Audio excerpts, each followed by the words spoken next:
बात करते हैं कुछ पाकिस्तान के सैलाब की। इस वक्त पाकिस्तान में जो सूरत हाल है वो बड़ी ख़तरनाक है। बारिशें जारी हैं, शदीद बारिशें हो रही हैं और सैलाब भी है। दूसरी तरफ फिर हमने ये देखा कि भारत जो है उसने एक तरह से आबी जारहियत का मुजाहरा किया, पानी छोड़ा पाकिस्तान की तरफ। पाकिस्तान का एक बहुत बड़ा इलाका जो है वो इस वक्त सैलाब की सूरत हाल से दो चार है। अब इस पूरे मामले में भारत का मामला क्या है, इन्वायरमेंटल जो इश्यूज़ हैं वो कितना इम्पैक्ट कर रहे हैं, इस पूरे मामले पर हम बात करेंगे। हमारे साथ डॉक्टर ज़ैनब नईम साहिबा मौजूद हैं जो कि पीएचडी स्कॉलर हैं, एनवायरमेंटल साइंसेस की एनवायरमेंटलिस्ट हैं, और उनसे हम ज़रा इस सूरत हाल के बारे में जानते हैं। अस्सलाम वालेकुम डॉक्टर साहिबा। वालेकुम अस्सलाम। बहुत शुक्रिया मैम, आपने प्रोग्राम के लिए वक्त निकाला। सबसे पहले मैं चाहूँगा कि अब देखें, पाकिस्तान की जो इस वक्त सूरत हाल है वो बड़ी गंभीर सूरत हाल है, और अगर हम माजी का मुताला करें तो गुज़िश्ता 4 दिहाइयों में इस तरह की सूरत हाल शायद हमने नहीं देखी है। लेकिन माजी में भी बारिशें हुई हैं, लेकिन जो माहिरीन हैं वो अब इन बारिशों का मवाजना कर रहे हैं 1980s की जो बारिशें, लेट 80s में जो हुई थी बारिशें, उनसे मवाजना किया जा रहा है। मुझे ये बताएं कि मौसमियाती तब्दीली का इसमें कितना असर है इस पूरी सूरत हाल में।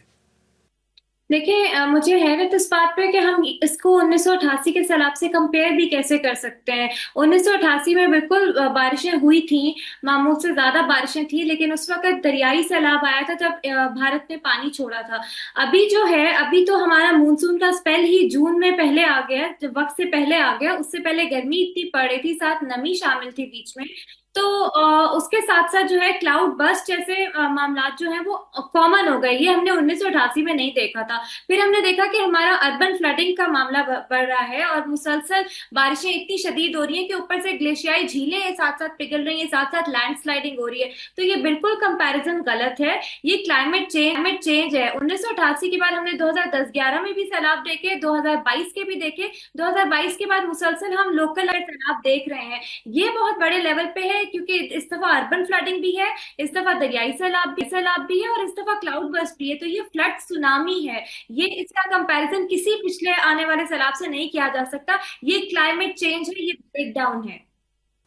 और क्या माजी में भी इतना बड़ा सैलाबी रेला गुजरा है?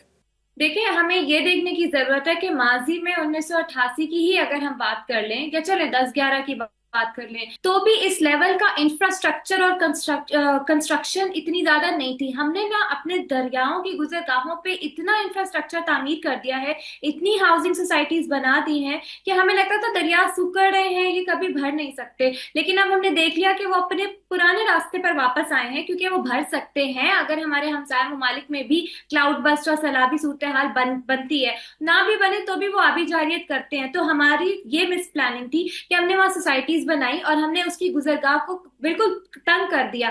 अब यही मसला बन रहा है कि पहाड़ों के आगे भी सोसाइटीज बनी हुई है, जब रेले आते हैं अपने रास्ते पे तो आगे तबाही मचती है। तो ये हमारी मिस प्लानिंग हुई है, और ये पहले हमने इस तरह के नहीं देखे। रेले आते थे, लेकिन जो तबाही का लेवल है वो इसलिए ज्यादा है कि हमने उसके रास्ते और तंग कर दिए।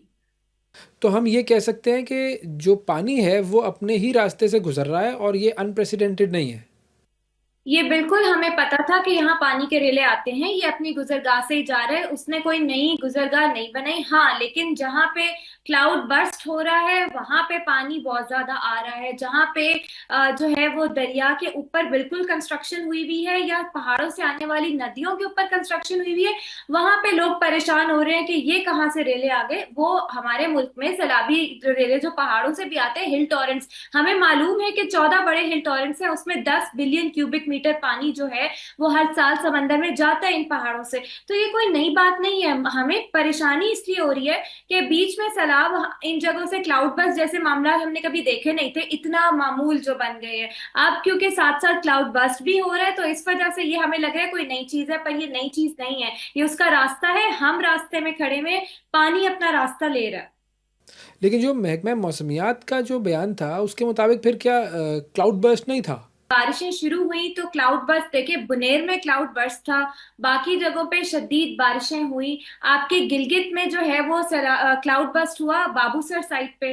वह क्लाउड बर्स्ट की डेफिनेशन ये है कि 1 से 3 घंटे में 100 मिलीमीटर से ऊपर बारिश का हो जाना एक क्लाउड बर्स्ट है। तो अभी हर जगह क्लाउड बर्स्ट नहीं है, लेकिन एक ही सीजन में दो आप क्लाउड बर्स्ट सुन रहे हैं।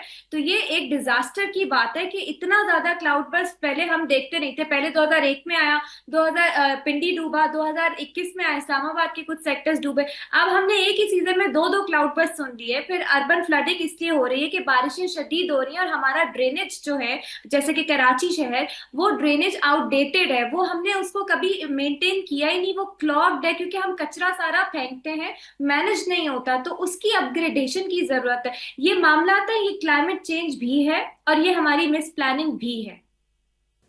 अच्छा, अब ये सैलाब जो है ये तो हमारे यहाँ पर एक यूँ कहिए कि हर साल का मामूल बन गया है, लेकिन 2022 के सैलाब से अगर हम आज को कंपेयर करें, तो क्या चीज़ आपको लगता है कि इन दोनों सालों में जो सैलाब आए थे उनमें मुश्तरक है? हमने क्या सीखा है और इस सिचुएशन को मिटिगेट करने के लिए क्या इक़दामात किए गए हैं आपके ख़्याल में? अच्छा, 2022 का जो सैलाब था वो ज्यादातर अर्बन फ्लडिंग थी। उस वक्त इंडिया ने पानी उस तरह से नहीं छोड़ा था जिस तरह अभी इंडिया छोड़ रहा है। तो 2022 में ये कीर्थर की पहाड़ियों पे, कोह सुलेमान पे और बाकी जगहों पे बारिशें, और साउथ पंजाब, अपर सिंध और बलूचिस्तान और खैबर पख्तूनख्वा में बारिशें बहुत शदीद हुई थी। यानी लगातार होती रही थी। क्लाउड बर्स्ट सिर्फ एक आध हुआ था, लेकिन वैसे शदीद बारिश थी। तो 2022 में अर्बन फ्लडिंग का मामला ज्यादा था। 2025 में क्लाउड बर्स्ट है, 2025 में दरियाई सैलाब है, 2025 में आपका ये इंडिया ने पानी छोड़ा, 2025 में ही आपके अर्बन फ्लडिंग भी हो रही है। तो इसका अगर हम 2022 से मवाजना करें, उस वक्त भी हमें लग रहा था मुल्क एक तिहाई मुल्क डूब गया। तो इस दफा आपका मुल्क जो है, पंजाब का सूबा जो कि आपकी फूड बास्केट है, वो पूरा डूब गया। ठीक है, वो डिस्ट्रिक्ट डूबे, वो जगह बारिश के जेर नजर आई, शदीद बारिश के, जिनमें पहले कभी सैलाब नहीं आया था। और इसका अगर और मवाजना करें तो जो लोग जिनके पत्थरों से जो तबाही हुई खैबर पख्तूनख्वा में, और ग्लेशियाई झीलें एक के बाद एक मुसलसल फट रही है, तो ये उससे बहुत बड़े लेवल की तबाही है। हाँ, जानी नुकसान उस तरह का नहीं हुआ, लेकिन इंफ्रास्ट्रक्चर का नुकसान, आपकी बायोडाइवर्सिटी, आपकी इन्वायरमेंट और माहौल का नुकसान उससे कई गुना ज्यादा हो गया। अच्छा, अब ये भारत वाला जो मामला है, भारत ने पानी छोड़ दिया। भारत जो है वो कभी भी पानी छोड़ सकता है, इस हवाले से कोई कानून है? अगर कानून है तो क्या कहता है? देखिए, इंडस वाटर ट्रीटी इटसेल्फ एक सबसे बड़ा कानून है, और एज पर इंटरनेशनल लॉ क्या पाकिस्तान क्या भारत, दोनों में से कोई एक भी इसको खत्म नहीं कर सकता था, तोड़ नहीं सकता था। इंडिया ने यह हरकत की और इंडिया ने कहा हमने इसको इन अबेयंस कर दिया, यानी हम इसको नहीं मानते। उसका सबूत यह है कि अभी जब इंडिया ने पानी छोड़ा तो हमें एक लेटर जो है वो देखने को मिलता है, जो कि इंडस कमिश्नर के जरिए नहीं मिला। वो हमारे मोफा को लेटर आता है और उस पर लिखा है कि हम पानी रिलीज करने वाले हैं और आपके इधर हाई फ्लड हो सकता है। कोई डेटा नहीं दिया। इंडस वाटर ट्रीटी के तहत आपको बताना होता है कितने क्यूसेक पानी आ सकता है, क्या मामला है, ताकि अगला मुल्क तैयारी करे, क्योंकि पाकिस्तान से पानी नहीं छोड़ा जाता, इंडिया से छोड़ा जाता है। तो इसका मतलब साफ जाहिर है कि वो इंडस वाटर ट्रीटी को नहीं मानते। दूसरी बात ये कि पानी आपकी लाइन ऑफ कंट्रोल है, पानी आपकी लाइफ लाइन है, इस पे किसी किस्म का कोई कॉम्प्रोमाइज नहीं। पाकिस्तान जिस हिसाब से अपना केस स्ट्रॉन्ग कर सकता है इंटरनेशनली करे। पाकिस्तान को इसके लिए कोई भी मेजर लेना पड़े ले, क्योंकि हमारी ज़राअत, हमारा मौशी जरिया सब पानी पे डिपेंड करता है, पानी पे कोई कॉम्प्रोमाइज नहीं है। लेकिन उसके लिए जरूरी है कि हम ऑन ग्राउंड अपने घर में, अपने मुल्क में इंटीग्रेटेड वाटर रिसोर्स मैनेजमेंट को स्ट्रॉन्ग करें। जहां जरूरत है डैम बनाएं, जहां जरूरत है रेन वाटर हार्वेस्टिंग करें, जो भी टेक्निक है आप करें, ताकि आपका केस इंटरनली भी स्ट्रांग हो और एक्सटर्नली भी स्ट्रांग हो।